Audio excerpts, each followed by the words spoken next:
আচ্ছা, আজকে আমরা যে বিষয়গুলোকে নিয়ে মূলত আলোচনা করব সেটা হচ্ছে ইনফ্লেশন, ডিফ্লেশন আর স্ট্যাগফ্লেশন।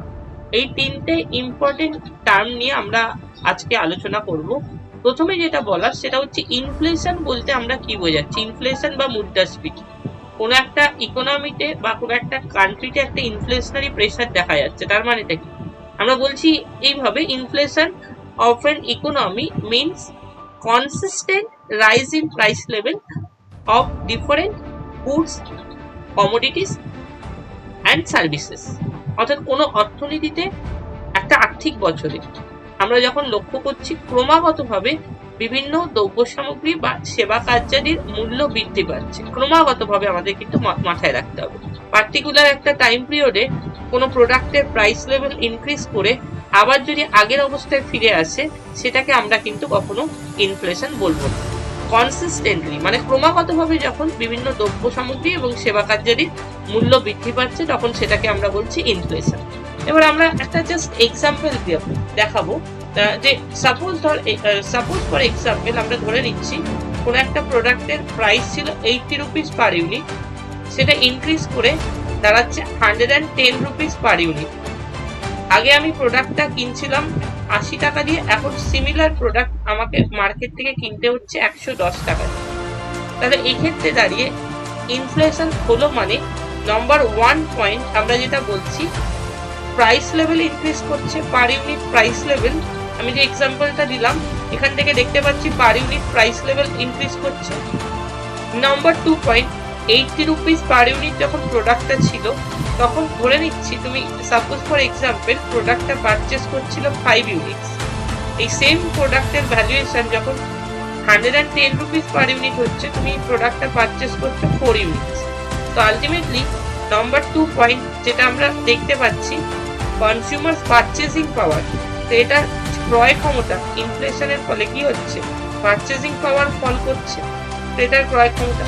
আগে আমি যে প্রোডাক্টটা 80 রুপিস দিয়ে কিনছিলাম, এখন সিমিলার প্রোডাক্ট আমি 110 রুপিস দিয়ে পারচেস করছি। তার মানে পারচেজিং পাওয়ার কি হচ্ছে, ক্রেতার ক্রয় ক্ষমতা কি হচ্ছে, কমছে। আর নাম্বার 3 পয়েন্ট আমরা যেটা দেখতে পাচ্ছি, ইনফ্লেশনের ফলে মানি ভ্যালু অর্থাৎ অর্থের মূল্য কিন্তু হ্রাস পাচ্ছে। আমাকে 80 টাকার দ্রব্যটা এখন এই মুহূর্তে দাঁড়িয়ে কিনতে হচ্ছে 110 রুপিসে, 110 টাকায়। তার মানে অর্থের মূল্য আলটিমেটলি কি দেখলাম, হ্রাস পেল। তো এটাই হচ্ছে ইনফ্লেশন, কেমন? আর ইনফ্লেশনের জাস্ট অপোজিট কন্ডিশন হচ্ছে deflation.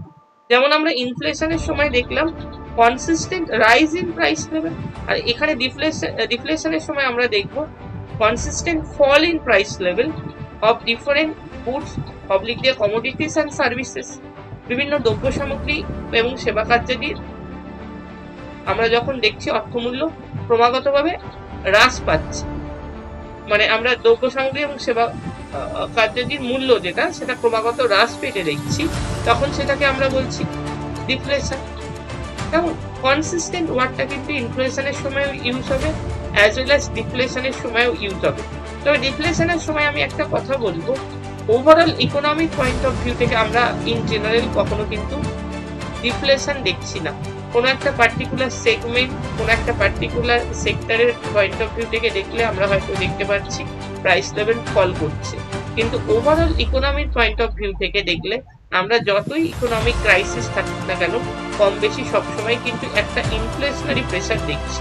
Overall economic point of view থেকে প্রাইস লেভেল কন্টিনিউয়াসলি ফল করে যাচ্ছে, এইটা ইন জেনারেল ইকোনমিতে কিন্তু হতে দেখা যায় না। কেমন? আরেকটা টার্ম আমি যেটা একটু আগেই তোমাদের উল্লেখ করছিলাম, overall economic point of view থেকে যাই ইকোনমিক কন্ডিশন আসুক না কেন, সবসময় কম বেশি আমরা ইনফ্লেশন হতে দেখছি। তো এইটাই বলা হচ্ছে যে স্ট্যাগফ্লেশন বলে যে টার্মটা আছে, স্ট্যাগফ্লেশন কথাটার মানে হচ্ছে stagnation with high rate of inflation. Stagflation এই যে টার্মটা ইউজ করা হচ্ছে, এটার মানে হচ্ছে কি, এটার মানে হচ্ছে গিয়ে তোমার স্ট্যাগনেশন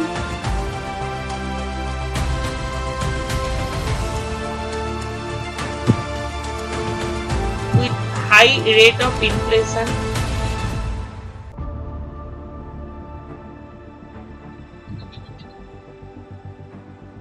অর্থাৎ একদিকে আমরা দেখতে পাচ্ছি কান্ট্রির ইকোনমিতে রেসেশনারি একটা কন্ডিশন, মানে জিডিপির পার্সেন্টেজ কমছে, যে কারণে আনএমপ্লয়মেন্ট বেড়ে যাচ্ছে, এরকম একটা সিচুয়েশন, যেটা কোভিড প্যান্ডামিক সিচুয়েশনে দাঁড়িয়ে আমাদের কান্ট্রিতে দেখেছিলাম 2020, 21, 22 পরপর দুটো আর্থিক বছরে আমরা যদি দেখি আমাদের কান্ট্রির জিডিপির পার্সেন্টেজ কমতে কমতে নেগেটিভে চলে গেছিল, যে কারণে আনএমপ্লয়মেন্ট ম্যাক্সিমাম দেখা গেছিল।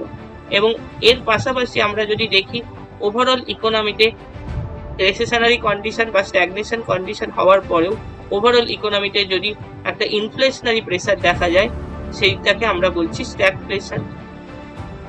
এবং আমরা লক্ষ্য করছি পাশাপাশি আনএমপ্লয়মেন্ট পার্সেন্টেজও এই সিচুয়েশনে বাড়তে থাকছে, যেটা কোভিড প্যান্ডামিক সিচুয়েশনে আমরা আমাদের কান্ট্রিতে দেখেছিলাম, যে কন্ডিশনটা দেখেছিলাম সেটাকে আমরা স্ট্যাগফ্লেশন বলছি। কারণ কোভিডের সময় অলরেডি যেটা বললাম জিডিপির পার্সেন্টেজ নেগেটিভে চলে গেছে, তারপরেও কিন্তু ওভারঅল ইকোনমিতে প্রাইস লেভেল যে ফল করেছে এরকম নয়, তারপরেও আমরা দেখছি ওভারঅল কান্ট্রির ইকোনমিতে কিন্তু একটা হাই রেট অফ ইনফ্লেশন দেখা গেছিল, মানে একটা ইনফ্লেশনারি প্রেসার আমরা দেখতে পাচ্ছি। তাহলে এইরকম সিচুয়েশনকে আমরা বলছি ইকোনমিক টার্মে স্ট্যাগফ্লেশন। এই যে বলেছি দেখো, stagflation is a highly unusual and problematic economic situation where the negative condition happens at the exact same time. Stagnation, economic growth, high inflation and high unemployment. Stagnation মানে recessionary condition, যে কারণে production কমে যাবে, মানে জিডিপির percentage কমে যাবে, মানে প্রোডাকশন কমে যাবে, এবং যে কারণে হাই রেট অফ আনএমপ্লয়মেন্টও দেখা যাবে। The term itself is a blend of stagnation and inflation.